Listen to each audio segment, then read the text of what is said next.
I'm Shirley Edwards, a member of the Wayne County community, and I'm here today to talk about Black History Month. Um, it is the annual month that we have in the African American community, well, the total community at large, in the month of February. And I want to give you a little of the why we have Black History Month. Um, the founder or the father of Black history is Cottagey Woodson. He is the second African American to graduate from Harvard with a doctorate degree. While he was a student receiving his doctorate degree, one of his professors challenged him on the merit that there was not enough Black history for him to make a life study or even to get a doctorate in that. And so Dr. Carter challenged him that there was, and that became his life work.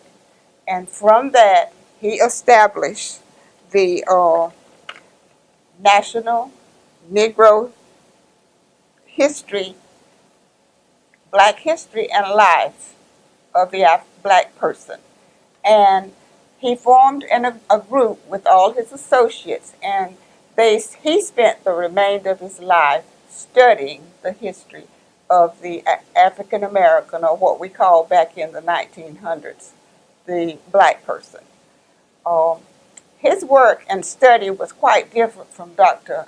W. Du Bois, because his study of Black history was from the elitist standpoint, our educated, our renowned Blacks. But Dr. Carter wanted to do a study in so that anyone could understand what Black history was, all the contributions, and that mainly school children could read it and get a value from it so that they could then understand who they were, where they came from, and where they actually was going. Because back in the day, school children did not have any information in their books about what Black history was. So Dr. Carter spent his life work doing that. And it became a movement. And from that movement in 1976, Dr. Carter first worked that there would be a week in February. And for many years, it was just 1 week. But in 1976, with the support of Gerald Ford, President Gerald Ford, he helped him to make it a month. And it became Black History Month. But at the time, of course, we were called Negroes. We've had many names, from Africans to colored to Negro to Black, but it went from the Negro Week to Black History Month in that period. And so from that, we continue today, in this present era, to have Black History Month, which is the entire month of February. Some people ask the question, why do we need to do this since we live in a multicultural society? But we do this because there is still this misnomer about the history of Blacks. And there are those who believe that skin color makes one inferior, which we know it does not. There is no anthropological or physiological or psychological basis to determine someone's superiority or inferiority based on what color of their skin. But because we have those inept people who continues to believe such things, we have to again keep reminding them that all Americans, and especially in my case, the African Americans, have contributed to our total society. And I would hope that one day we would live in a culture where all societies could come together in recognition and we would recognize each other's value in a world. But at the present time, there is this stigmatization that continues to take place. And that's why we have it. What we have with us today is Marty Tisch, the historian, library historian for the Wayne County Library. And he is going to share with you some little known facts to the probably 98% of people in Wayne County. And it's been uncovered in the last, I would say, 4 or 5 years that all Black people were not slaves in the South. They were free Blacks in the South. And there was a good population of free Blacks in the county of Wayne. And so Marty's going to talk with you today about the free blacks in Wayne County. And some of the surnames he will mention will probably be familiar to some of you. And so at this time, I'll ask Marty to begin sharing that with you. Okay, thank you so much, Shirley. That was an excellent introduction. Okay, so my name again, many people know, Marty Cheddar, the local history librarian at the public library. And so as Ms. Shirley mentioned, the public library, we have 2 reels of microfilm that say records of free people of color and slavery dating back to 1783. The library also recently had that digitized, so that's going to allow us to actually print these original documents. So they'll be a little easier to flip through. And then hopefully in the future, another big project would be to actually index it so people can actually research and see what kind of names are mentioned. But with the free black community, what's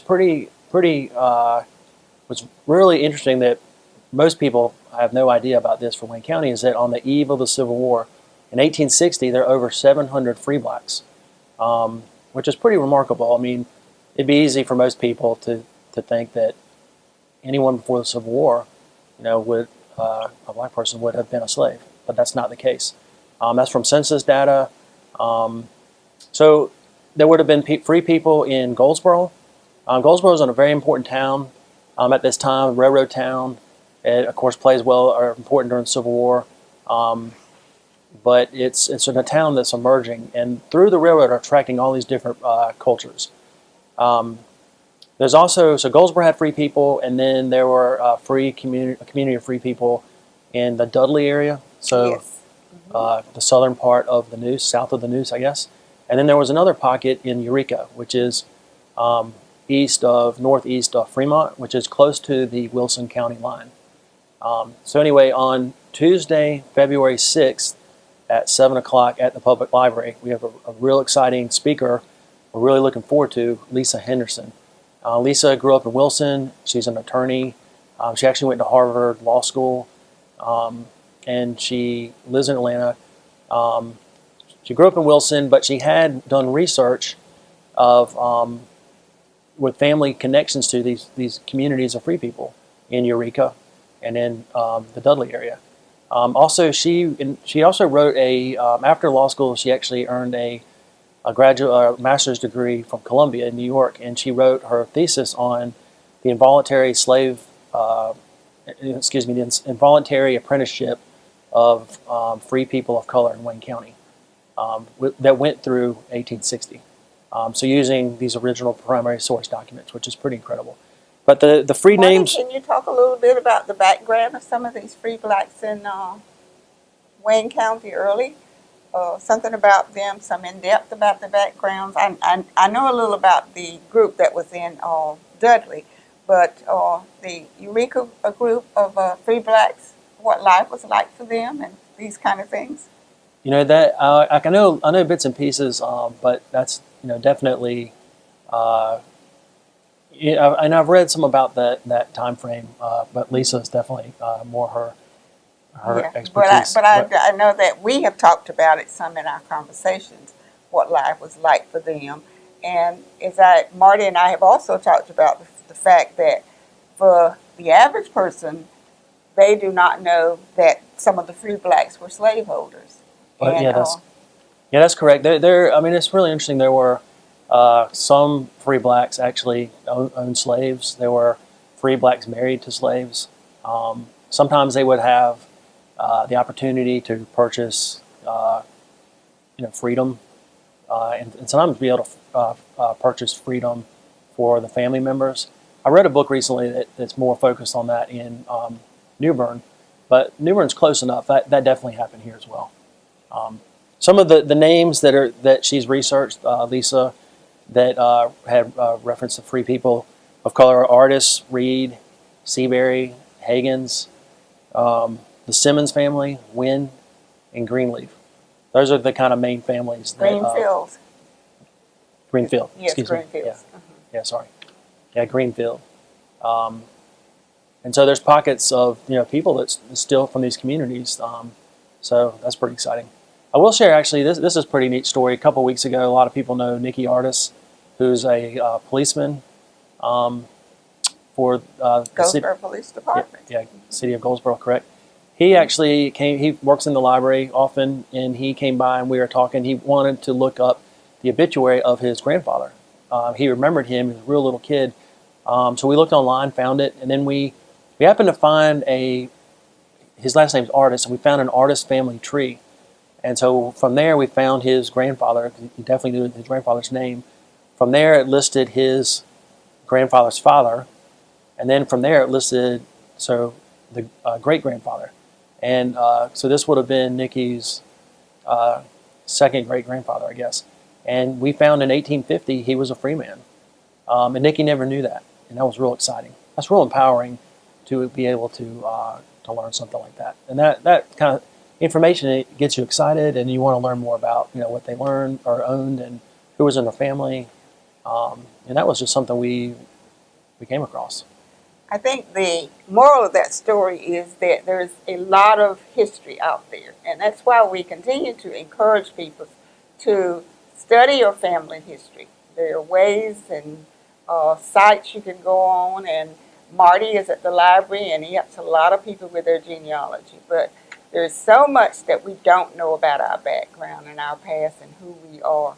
But locally, for people of Wayne County, and some have moved away, but if this is your home, there's a lot that can be found about you. And I encourage people out there to seek to know who you are.